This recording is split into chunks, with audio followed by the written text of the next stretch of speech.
High বন্ধুরা, আজ আমি বাজার থেকে কিছু লাল লঙ্কা নিয়ে এসেছি। লাল লঙ্কাগুলো দেখেই আমার মনে হলো একটু আচার বানিয়ে রাখি। লাল লঙ্কা শুকনো আচারটা ভাত বা রুটির সাথে ভালোই লাগে।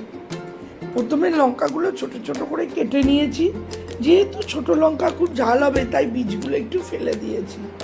আমি এতে 1 চামচ জিরে, 1/2 চামচ ধনে, 1 চামচ সর্ষে, সাদা সর্ষে ব্যবহার করেছি, আর মৌরি 1 চামচ নিয়ে এটা একটু হালকা ফ্রাই প্যানে নেড়ে নিয়েছি, হালকা গরম করে নিয়েছি। এরপর এতে লঙ্কার গুঁড়ো আর হলুদ গুঁড়ো মিশিয়ে দিলাম। তারপরে আমি একটু কালো জিরেও দিয়ে দিয়েছি গোটা। সেটা কালো জিরেটা পরে গোটা দেব। আর ওইগুলো মিক্সিং করে আমি বেটে নিয়েছি, শুকনো বেটে নিয়ে সব লঙ্কার সঙ্গে দিয়ে দিলাম।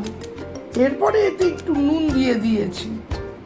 নুন দেওয়ার পরে আমি এতে সামান্য তেল দিয়েছি, আর এরপরে এতে লেবু দিয়েছি। আমি এখানে পাতি লেবু ব্যবহার করেছি।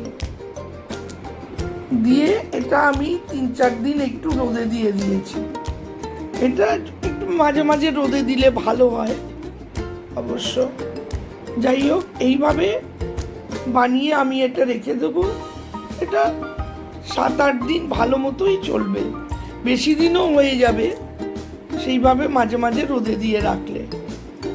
এরপরে এটা আমি একটা কাঁচের শিশিতে ভরে দিয়েছি।